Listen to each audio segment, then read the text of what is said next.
Hi everyone, I'm Bree the Plant Lady with you for another weekly garden tour. There is so much that has happened just in the last 7 days. I cannot wait to take you around. But today I'm really going to focus on my Camellia collection. I actually have 52 varieties now. And I like to think that I don't have very many. And they are really in full bloom. So get ready for a very beautiful, exciting last Sunday of March garden tour here from my home garden in central North Carolina, Zone 7. So the Forsythias are all starting to flower. This is actually a variegated leaf form called Cumson Gold, and it's really interesting, and the hydrangeas are starting to leaf out. This is Miss Sayori that gets this really cool dark purple foliage and then a pink and white flower. And the magnolias are in bloom, and this star magnolia, usually it's much more white. This year it's got a really cool pink hue to it. And behind that is Camellia japonica Jax, one of my all-time favorites. This is going to be in tomorrow's round for the No Rules Gardening Camellia Sweet 16 competition. It's just an overall terrific camellia for people living in zones 7 to 9. Across the way from that is the Cercis chinensis Don Egoff. Now I showed you this last week, and you see it's still not really in full bloom, but the flowers have gotten significantly larger in the last week, and you see they just cover the stalks. It's such a cool plant. And people are asking if it's edible. Yes, you can eat these flowers just like the native redbud. The advantage of this species is just that it's more multi-trunk.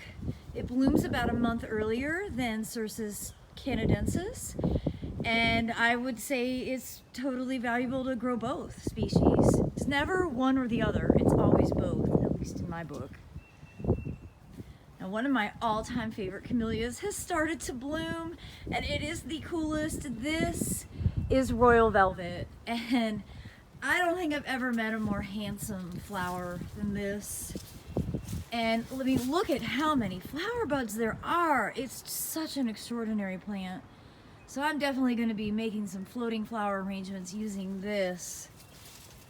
And over to October Affair, which has been blooming since the fall, but really puts on a great spring show. All these camellias, they're so addictive. You can't help it. You can't just have one. I've gotten a lot of questions about quince, and I actually have a lot of Camellias in my garden, but they haven't been that impressive this year. I think in part because I did some hard pruning on them last year. So this is one called Red Dragon, or Dragon's Blood. I can't remember. But it's actually a really big plant. I chopped it almost to the ground last year because it was outgrowing its space. Not too much happening in this border yet, but the broccoli that I planted a few weeks ago is growing really well, and all of the poppies are doing wonderfully. But then you get here into this little collection of spring blooming anemones, and this collection is so beautiful. It's all these different colors, and I am 100% convinced that I need a whole lot more of these for years to come. This little pocket I can see from where I sit on the couch, and it brings me great joy. Over here to this area that I renovated a few weeks ago, and I'm so excited to show you little babe Camellia. This, of course, I bought because I call my little kitten Little Babe. That's her nickname for Ava Grace. But isn't this flower so beautiful? And look at how many flowers there are. This is just, oh, I think it's such an extraordinary plant. I will definitely be making some floral arrangements with this afternoon as well. This bed is really filled in. Everything's growing so fast now. One thing I'm really disappointed to see is how bad this holly looks. I mean, it might flush out, but I don't think that I'm gonna leave it. It's just too ugly. And we weren't even that cold this year, so I mean, I'm assuming this is from wind, but oh God, I couldn't believe it. Usually hollies aren't marginally hardy here at all. You see, it looks terrible. So I'm probably gonna yank that out today. No point in having an ugly plant in your landscape. All the things in this border are everything's really jumping fast. We get, a few more warmer days, and I think it'll really be awesome. But I see, you guys, the first tulip blooming. Oh my gosh, this is the first bloom of the season. Look at that. Only reason I can grow tulips here is because of that garlic edge. The garlic is what prevents the voles from coming in and eating all of the tulip bulbs. So remember that. Tulips and garlic go hand in hand. I just cannot wait for this to burst into bloom. We're still probably at least 6 weeks out from all of this color really coming to full fruition, but I'm waiting anxiously. Just a quick update from the wave. You see that first half of the barley that I planted at Thanksgiving weekend. It's really doing great. It's nice and tall and lush. And then, I planted this second half over here, I guess like a month later, as an experiment. And there's a significant difference in the growth rate, but hopefully it'll catch up and make sense by the time all of this goes to flower. I'm still waiting to see more poppies germinate, but I am pleased with the amount of larkspur. So again, just to reiterate, it never hurts to have some weed ID and seed ID. This is larkspur, this is poppy, this is lamium, a weed, at least I call it a weed. I see all these posts about people defending, these plants, and that's fine, but I don't want these plants to get out of control because I'm growing other things on purpose. And this is sort of like the pest/pollinator debate. Sometimes it is in the eye of the beholder, but actually sometimes there is some science to indicate why certain plants or certain insects aren't desirable. And in this case, I don't consider vetch or henbit or lamium or chickweed to be of benefit to my garden. This cherry that I showed you last week continues to look great. It is starting to put leaves on, so it changes texture a lot once the green leaves come on. And of course, everything smells like fish because there are pears blooming all over my neighborhood. I don't have any pears. Pears are bad. You should not plant them. If you have a pear, you should consider cutting it down. It'll end up falling down in a storm anyway. Might as well do it preemptively. You see my neighbors have one right over there. So Forsythia. I have a lot of Forsythia. I think it's actually a great plant, but not every variety is awesome. So you see, this is a really nice cultivar. I think this is Linwood Gold. I'm not sure what variety this is next to it. You see, it's different because it doesn't have any leaves coming out on it yet, and it's much more wild in its habit. That one I don't really like. And Viburnum macrocephalum is starting to bloom again. There's another Forsythia, but the Forsythia that I really want to show off to you guys is over here in this border. And this plant is so extraordinary. It's got large flowers. You see, it's an upright habit. It's not suckering. It's just all together the Forsythia of my dreams. And I need to figure out what the variety is. I know I had a label. This is something I used to propagate. But it's been 10 years and I've lost some of this information. My mind is not a steel trap. Once I find out the name, I'll try to post it. So these south-facing containers in live wall are still growing really well. I actually didn't fertilize them last week, so I'm going to try and do that today. You see the poppies that are self-sown right against the warm brick. Look how big those plants are. And until you look at those and then you compare them to the ones that I planted the seeds of, how tiny they are. So self-sowing is definitely an advantage if you can, you know, allow that cycle to happen.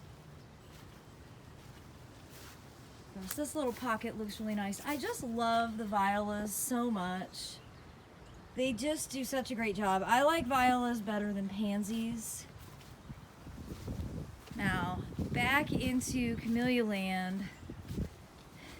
This is Stellar Sunrise, and this is like the most amazing flower ever. This is a small plant. I got this as a 1 gallon last year, so it's actually grown quite well. This is an introduction from Camellia Forest. This is the solid pink sport of April Dawn. So this is hardy into zone 6. And you see there's just so many flowers, and the flowers are so perfect.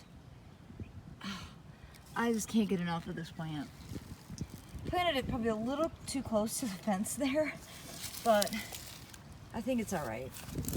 Then over here is one of my favorites. This is Roma resorta, and it's not quite open yet, but this is a formal double striped variety. It's an heirloom from Italy, and it's just one of those plants that I think is really awesome. It's not very common in the trade, but you find it in a lot of older gardens with this really cool candy stripe. Some other really cool things that are flowering. This is Coralopsis passiflora, and this is actually a kind of golden leaf form, and it's just a nice kind of lower growing. This actually can have an upright habit, but you see this plant has really put on a lot of like lateral branches, so it kind of grows underneath the understory of that hamamelis. That's the Arnold Promise that was blooming a few weeks ago, and this is a limelight hydrangea. Next to that, got a weeping cherry that's in bloom here, and then another stellata magnolia that I can get up close and personal with. You can really see that nice pink hue. And then the camellia that's blooming over here, I have lost its label, but I think this is a Williams Eye hybrid, and I need to track down its name because it's really quite nice, very upright. You see, it's actually growing in a not ideal place. This is like where my neighbors throw compost, but it's doing all right. And next to it is one of the great native plants. This is Croton alabamensis, and this plant's lost most of its leaves, but it is in flower right now. And this is a great plant for native pollinators. One of my favorite broadleaf evergreens from Asia is Neolithia sericea, and that is for this just incredibly soft, fuzzy new growth that comes out in this beautiful bronze color. You see the buds before they open. It's such a cool plant. You know, again, this broadleaf evergreens are generally best in zone 7 through 9, but specifically areas that don't get a ton of wind. So somebody was commenting from Oklahoma, and even though you're zone 7, you're a very different zone 7 than here in the East Coast, and I would be very cautious about planting too many broadleaf evergreens with all the winter wind that you experience. I can't do a tour at this time of year and not include this Edgeworthia. It just keeps on going. It is so amazing. Look at those flowers. Oh my goodness. For everybody who lives in a colder climate, I hope that seeing this will bring you some joy and not jealousy. I'm not doing this to try and make you resent all of us living in warmer areas. I just want to bring you some joy and let you know that spring will eventually come to your area. But here in North Carolina, even though it's still chilly out, it really does look like spring, and it smells so good thanks to these blooms. So I forgot to show this last week. Everybody else's Accabono Edgeworthia is like looking awesome this year. Mine isn't. It's alive. I mean, it's not that the plant doesn't look healthy, it's just that the flowers didn't really like do anything. So this is about as many blooms as I have. If I can get that to focus. This is the orange flowered, what I still call Edgeworthia papifera, because I am not convinced that this is the same species as Edgeworthia chrysantha, the other variety that I was just showing you. Around this corner, all these grow bags, everything's doing really well. More broccoli harvest for tonight. Lots of Swiss chard and radishes. The sweet peas are growing pretty well. The peach, this is like almost done flowering now. It's amazing how much leaf matter has come out in the last week.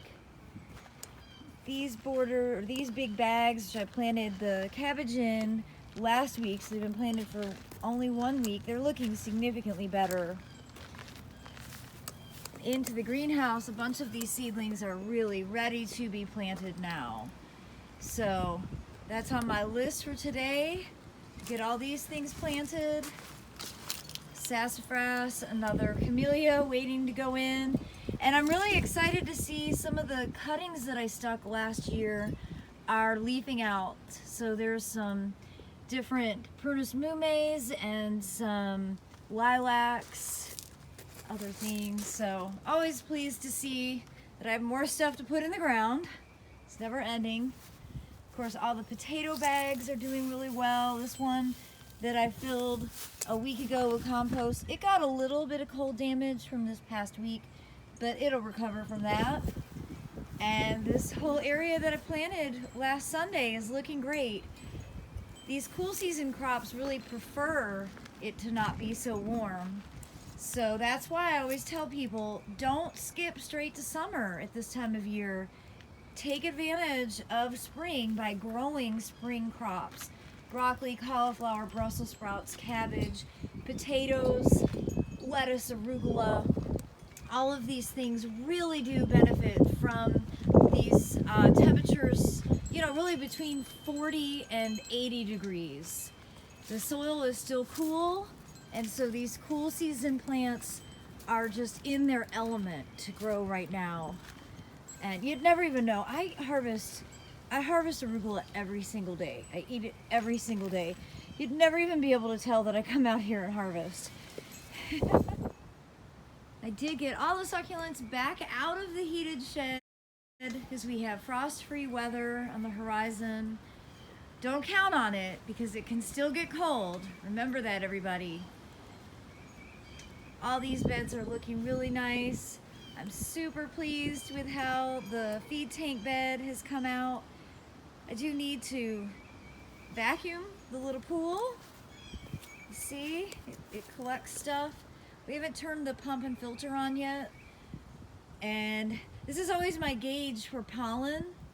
And if you look closely, you can see that pollen is starting to float in the air because it's kind of landing on the edges of the pool. And probably by next week at this time, this pool will have a total layer of yellow. And that pollen season in North Carolina lasts for a long time. And a lot of people are allergic to it, including myself. So we're in the stage where you won't be able to have your windows open to be able to enjoy the nice spring weather. And over there you see I got 2 more bags of solo cubes, so I am ready for the growing season ahead. Of course, I have to give you updates on these grow bags. Now, we got really cold the last few days, and I didn't have room in my shed, so I actually just stashed these right underneath this table. And you can see they got a little bit of cold damage, but nothing too severe. They're just growing so well. And, you know, again, I just keep my eyes peeled down here for the root development. These just continue to bring me so much joy and so much interest. And another update is on the tower garden. So this is the broccoli that we sowed. Aiden put all this together, and you see it's growing really well. I think today I need to probably add some nutrient solution, and that's really simple. You just literally add it right into this cavity. And I'm going to get busy sowing some more seed. I want to wish you all a happy first full day of spring, and I hope you've enjoyed this garden tour. It's always a pleasure to get to share what's going on in my home garden with all of you. Thanks so much for watching.